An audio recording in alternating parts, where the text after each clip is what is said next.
శ్రీ వెంకటేశ్వర స్వామి 7 శనివారాల వ్రతం మొదటి వారం పూజా విధానం మరియు కథ. ఓం నమో వెంకటేశాయ.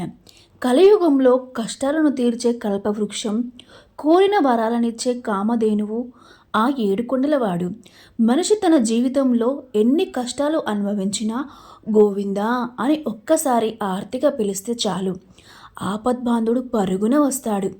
అటువంటి స్వామి అనుగ్రహం పొందడానికి మన జాతకంలో ఉన్న శని దోషాలను, ఆర్థిక బాధలను, అనారోగ్య సమస్యలను పాలదొరడానికి మన పెద్దలు, ఋషులు సూచించిన అత్యంత శక్తివంతమైన మార్గమే 7 శనివారాల వ్రతం.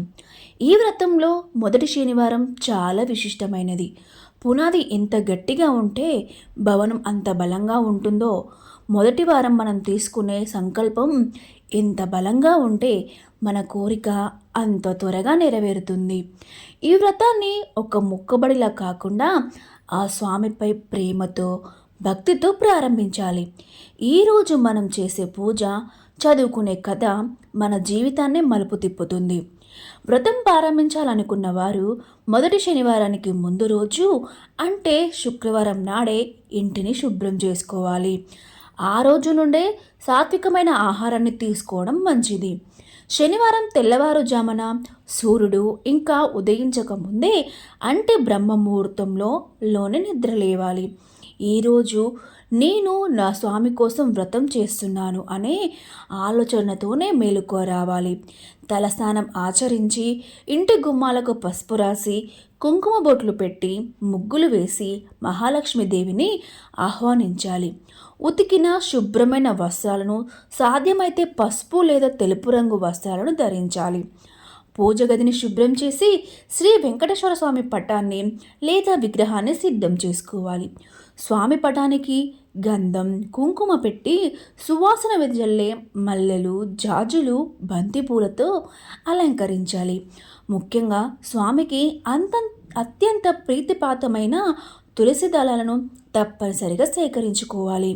తులసి లేని పూజను శ్రీహరి స్వీకరించడు అంటారు. పూజ మందిరంలో ఆవు నెయ్యితో లేదా నువ్వుల నూనెతో దీపారాధన చేయాలి. అగరబత్తులు వెలిగించి ధూపం వేయాలి. ఇప్పుడు వ్రతంలో అతి ముఖ్యమైన ఘట్టం సంకల్పం. గుండె నిండా భక్తిని నింపుకొని కళ్ళు మూసుకొని స్వామివారి ముందు కూర్చొని ఇలా అనుకోవాలి: హే ఏడుకొండలవాడా, ఆపద మొక్కులవాడా, నా జీవితంలో ప్రస్తుతం నేను అనుభవిస్తున్న ఈ కష్టాల నుండి అంటే మీ సమస్యను స్పష్టంగా చెప్పుకోవాలి. ఉదాహరణకు అప్పుల బాధ, అనారోగ్యం, వివాహం ఆలస్యం, నన్ను గట్టెక్కించు తండ్రి. ఈ రోజు నుండి మొదలుపెట్టి 7 శనివారాల పాటు నేను నిష్టగా నీ వ్రతాన్ని ఆచరిస్తాను. నా పూజలో ఏవైనా లోపాలు ఉంటే క్షమించు, నా భక్తిని స్వీకరించు. ఈ వ్రతం నిర్విఘ్నంగా పూర్తయ్యేలా చూడు స్వామి అని గట్టిగా సంకల్పం చేసుకోవాలి. మొదటి వారం కాబట్టి ఒక పసుపు దారాన్ని తీసుకొని దానికి పసుపు, కుంకుమ రాసి స్వామి పాదాల దగ్గర ఉంచి పూజించాలి. పూజ అనంతరం ఆ దారాన్ని మగవారైతే కుడి చేతికి, ఆడవారైతే ఎడమ చేతికి కట్టుకోవాలి. దీనినే దీక్షా కంకణం అంటారు. ఈ దారం 7 వారాల పాటు మన చేతికి ఉంటే మన నియమాన్ని మనకు గుర్తు చేస్తూ ఉంటుంది. ముందుగా గణపతిని ప్రార్థించాలి. స్వామి, నా వ్రతానికి ఎలాంటి ఆటంకాలు రాకూడదు అని వినాయకుడికి ఒక పువ్వు సమర్పించాలి.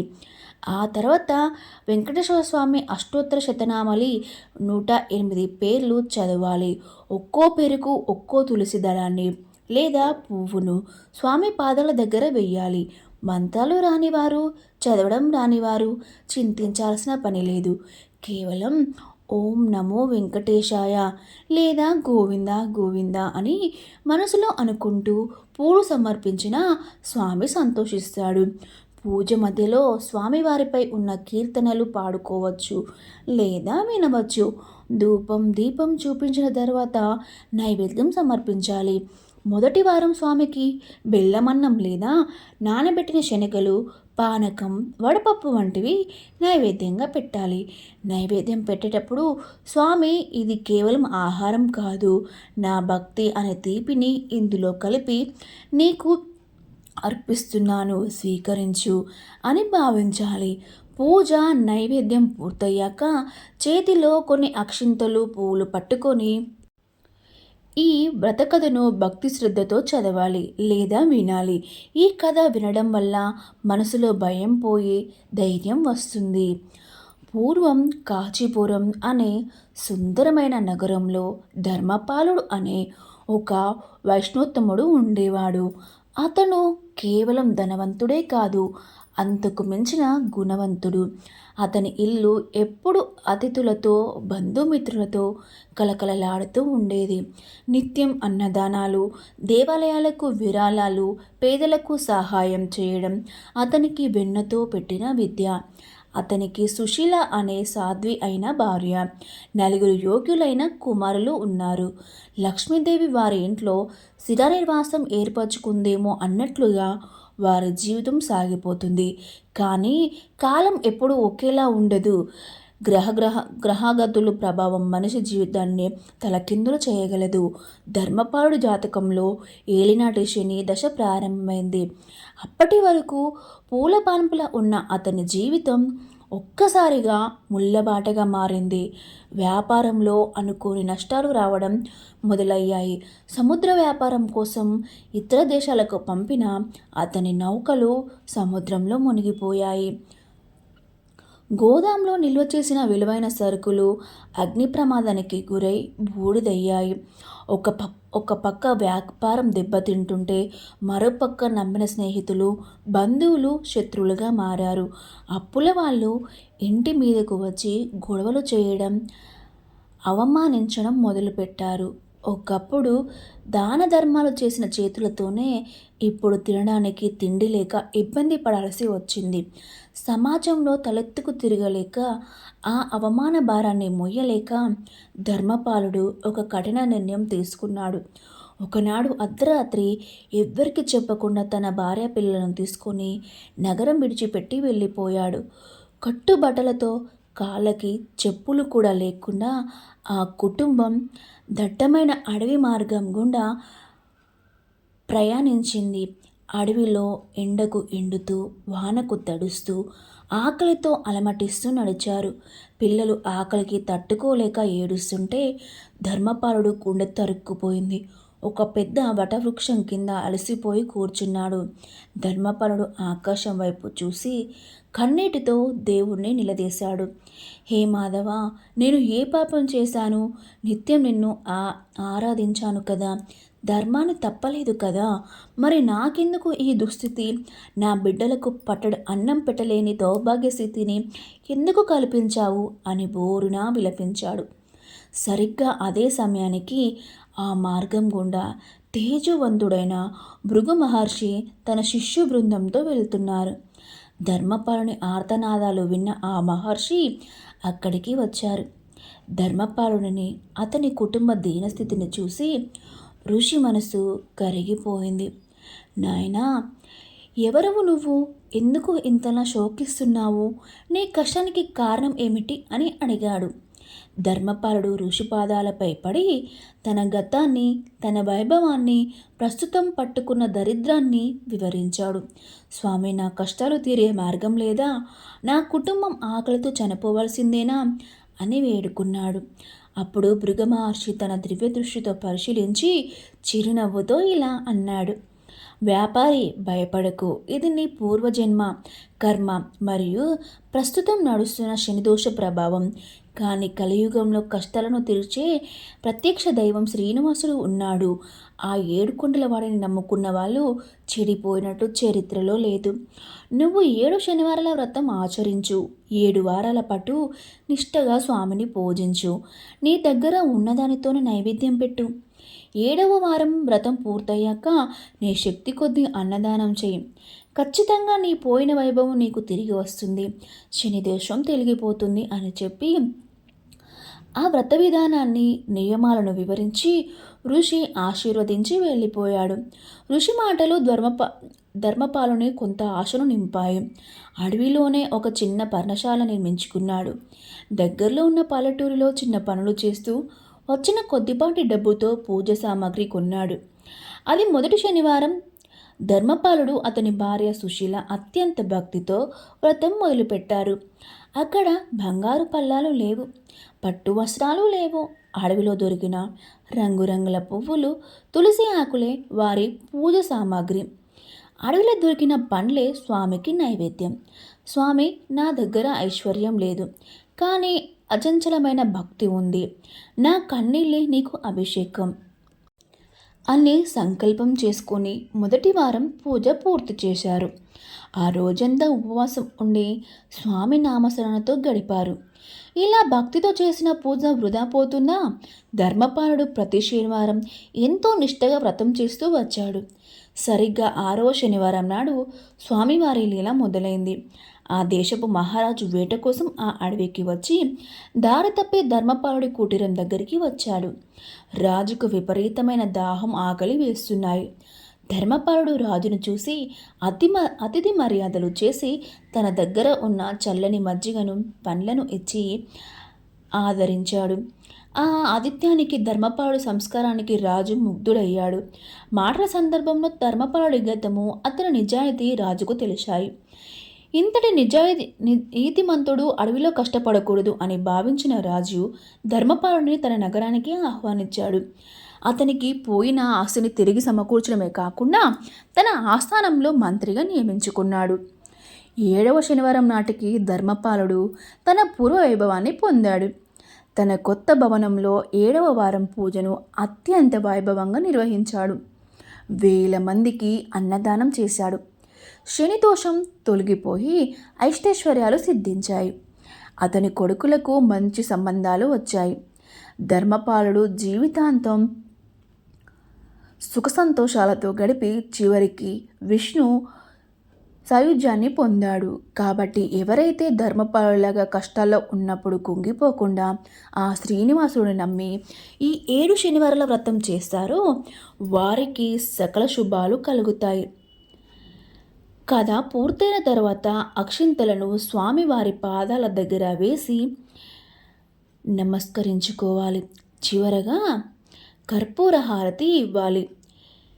జగదానందకారక జయ జానకి ప్రాణనాయక లేదా మంగళ కోశాలేంద్రాయ అంటూ మంగళహారతి పాట పాడి ఆ హారతిని కళ్ళకు అద్దుకోవాలి. సాష్టాంగ నమస్కారం చేసి, స్వామి, ఈ మొదటి వారం పూజను స్వీకరించు. వచ్చే శనివారం వరకు నన్ను, నా కుటుంబాన్ని కాపాడు. వచ్చే వారం మళ్ళీ ఇదే భక్తితో నీ పూజ చేసుకునే భాగ్యాన్ని ప్రసాదించు అని ప్రార్థించాలి. పూజ పూర్తయ్యాక నైవేద్యం పెట్టిన ప్రసాదాన్ని కుటుంబ సభ్యులంతా స్వీకరించాలి. ఆ రోజంతా ఉల్లి, వెల్లుల్లి వాడకుండా సాత్వికమైన ఆహారం తీసుకోవాలి. ఆ రాత్రి నేల మీద పడుకోవడం లేదా బ్రహ్మచర్యం పాటించడం శ్రేష్టం. 7 శనివారాల వ్రతంలో మొదటి వారం ఎలా చేయాలో తెలుసుకున్నారు కదా. ఈ వ్రతం కేవలం పూజ మాత్రమే కాదు, మన మనస్సును దేవుడికి అప్పగించే ఒక అద్భుతమైన ప్రక్రియ. పూర్తి నమ్మకంతో చేయండి. ఆ ఏడుకొండలవాడు మీ ఇంటిని ఆనందంగా నిలయంగా మారుస్తాడు. ఈ సమాచారం మన సనాతన ధర్మ గ్రంథాల కల్పాల ఆధారంగా సేకరించబడినది. పూజా విధానంలో ప్రాంతాన్ని బట్టి చిన్న చిన్న మార్పులు ఉండవచ్చు, కానీ భక్తి ప్రధానం. ఈ సమాచారం మీకు నచ్చినట్లయితే దయచేసి ఒక లైక్ ఇవ్వండి. కష్టాల్లో ఉన్న మీ స్నేహితులకి, బంధువులకి ఈ వ్రత విధానాన్ని షేర్ చేసి వారికి స్వామి అనుగ్రహం పొందే మార్గాన్ని చూపించండి. ఇలాంటి మరిన్ని భక్తి విశేషాల కోసం మా ఛానల్ని సబ్స్క్రైబ్ చేసుకోండి. 2వ వారం పూజ విధానం కోసం మా ఛానల్ని తప్పకుండా సబ్స్క్రైబ్ చేసుకోవాల్సిందే. ఓం నమో వెంకటేశాయ. సర్వం కృష్ణార్పణమస్తు. ఈ వీడియో మీకు ఖచ్చితంగా నచ్చిందనుకుంటున్నాను.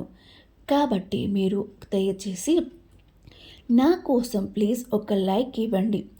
మీరు కూడా ఈ పూజను ఆచరించి మీకు, మీ కుటుంబానికి మంచి జరగాలని నేను ఎల్లప్పుడూ కోరుకుంటున్నాను. మీరు ఇంతకుముందే ఈ పూజ ఆచరించినట్లయితే మీకు, మీ కుటుంబంలో ఎలాంటి మార్పులు జరిగాయో కింద కామెంట్ సెక్షన్లో చెప్పడం మర్చిపోకండి. ఎందుకంటే ప్రతి ఒక్కరూ ఈ పూజా విధానం ఆచరించి వాళ్ళ కష్టాల నుంచి బయటపడాల్సింది అనే సంకల్పంతో నేను మీకు ఈ వీడియో చెప్తున్నాను. అలాగే రెండవ శనివారం వ్రతం ఎలా చేయాలో తెలుసుకోవాలనుకుంటే కింద కామెంట్లో రెండో శనివారం వ్రతం ఎలా చేయాలి అని కామెంట్ చేయండి. లేకపోతే నెక్స్ట్ పార్ట్ అని కామెంట్ చేయండి. ఎందుకంటే మీరు నా వీడియో చూసి మీ లైఫ్లో కొంచెం మంచి జరగాలని నేను కోరుకుంటున్నాను. అలాగే ఇంకో చిన్న రిక్వెస్ట్, మీరు ఈ వీడియోను ఏ ఊరు నుంచి చూస్తున్నారో తెలుసుకోవాలనుకుంటున్నాను నేను. కాబట్టి మీరు ఎక్కడి నుంచి చూస్తున్నారో నాకు కింద మీ సిటీ నేమ్ కామెంట్ చేయండి. ఎందుకంటే నా వీడియోస్ ఎక్కడి వరకు రీచ్ అవుతున్నాయో తెలుసుకుందాం అనుకుంటున్నాను. కాబట్టి మీరు ఖచ్చితంగా నా వీడియోను లైక్ చేస్తారని నమ్ముతున్నాను. ఈ వీడియో మీకు నిజంగా నచ్చింది అనుకుంటున్నాను. నా ముందు వీడియోస్ కూడా అన్నీ చూసి అందులో మీకు ఏదైనా నచ్చితే ప్లీజ్ లైక్ చేయండి. మీరు ఇలాంటి మంచి మంచి వీడియోస్ కోసం ఎప్పుడు మమ్మల్ని ఫాలో అవుతూ ఉండాలంటే ఖచ్చితంగా సబ్స్క్రైబ్ బటన్ని ఆన్ చేయాల్సిందే. కాబట్టి please do like, subscribe. Thank you for watching. అలాగే ఇంకొక చిన్న రిక్వెస్ట్ అండి, నా ఛానల్ 1000 సబ్స్క్రైబర్కి దగ్గరలో ఉంది. కాబట్టి మీరు నా 1000 సబ్స్క్రైబర్లు కంప్లీట్ చేయాలని కోరుకుంటున్నాను. కాబట్టి ప్లీజ్ నా వీడియో ఫస్ట్ టైం చూస్తే ప్లీజ్ ప్లీజ్ ప్లీజ్ లైక్ చేయండి. వెంటనే పక్కన ఉన్న సబ్స్క్రైబ్ మాత్రం కూడా చేసేయండి. ఎందుకంటే నాది ఇప్పుడు 700 సబ్స్క్రైబర్లో ఉన్నాను. ఇంకో 300 సబ్స్క్రైబ్స్ అయితే 1000 సబ్స్క్రైబ్ అవుతాయి. కాబట్టి మీరు దయచేసి సబ్స్క్రైబ్ బటన్ని కూడా చూడండి. ఎందుకంటే చాలామంది వీడియోస్ చూస్తున్నారు, కాకపోతే లైక్ చేయట్లేదు, సబ్స్క్రైబ్ కూడా చేసుకోవట్లేదు. ఎందుకంటే నేను చాలా కష్టపడి వీడియోస్ తీస్తున్నాను, మీకోసం చాలా సమాచారాన్ని సేకరిస్తున్నాను. కాబట్టి ప్లీజ్ లైక్ చేయండి, షేర్ చేయండి. మీకు ఇంకా ఎలాంటి వీడియోస్ మీద ఆసక్తి ఉందో నాకు కింద కామెంట్ చేయండి. నేను దాని గురించి తెలుసుకొని మీకు ఖచ్చితంగా ఇన్ఫర్మేషన్ ఇవ్వగలను. కాబట్టి మీకు ఎలాంటి వీడియోస్ కావాలో కింద కామెంట్లో మాత్రం చెప్పడం మర్చిపోకండి. మీకు ఈ వీడియోలో ఏదైనా మిస్టేక్ అనిపిస్తే ప్లీజ్ నన్ను క్షమించండి. ఎందుకంటే నేను కూడా ఇప్పుడే రీసెర్చ్ చేసి అన్ని బుక్స్ చదివి మీకు ఈ మ్యాటర్ గ్యాదర్ చేసి మీకు ఇస్తున్నాను. కాబట్టి ఏదైనా మిస్టేక్స్ ఉంటే ప్లీజ్ నన్ను క్షమించండి. కానీ లైక్ చేయడం మాత్రం మర్చిపోకండి. ప్లీజ్ ప్లీజ్ లైక్ చేయండి. ఇలాంటి మంచి మంచి వీడియోస్ కోసం ఎప్పుడు మమ్మల్ని ఫాలో అవుతూ ఉండండి. ఎందుకంటే నాకు తెలుసు మీరు లైక్ చేస్తారని. I know. Okay, thank you for watching. ఇలాంటి మంచి మంచి వీడియోస్ కోసం ఎప్పుడు మమ్మల్ని ఫాలో చేస్తూనే ఉండండి. ఈ వీడియో మీకు నచ్చితే మాత్రం కింద కామెంట్ సెక్షన్లో ఈ వీడియో నచ్చింది అనేసి మీకు ఏదైనా మోటివేషన్లో అనిపిస్తే మాత్రం కింద కామెంట్ చేసేయండి. ఏది ఏమైనా మీరు లైక్ చేస్తారనుకుంటున్నాను. Please like, share, subscribe. Thank you for watching. ఇంకొక చిన్న రిక్వెస్ట్ అండి, ఈ వీడియో మీ ఫ్రెండ్స్లో ఎవరన్నా కష్టాల్లో ఉన్నారు, వాళ్ళకు శని వల్ల ఏదైనా శని ప్రభావం జరుగుతుంది అనిపిస్తే ప్లీజ్ వాళ్ళకు మాత్రం ఈ వీడియో షేర్ చేసేయండి. ఎందుకంటే వాళ్ళు కూడా తెలుసుకుంటారు కదా, 7 శనివారాల వ్రతం చేస్తే బాగుంటుంది, లైఫ్ బాగుంటుంది, చేయాలి అని వాళ్ళకు కూడా అనిపిస్తుంది కదా. కాబట్టి చేసేయండి. Thank you for watching. ధన్యవాదాలు.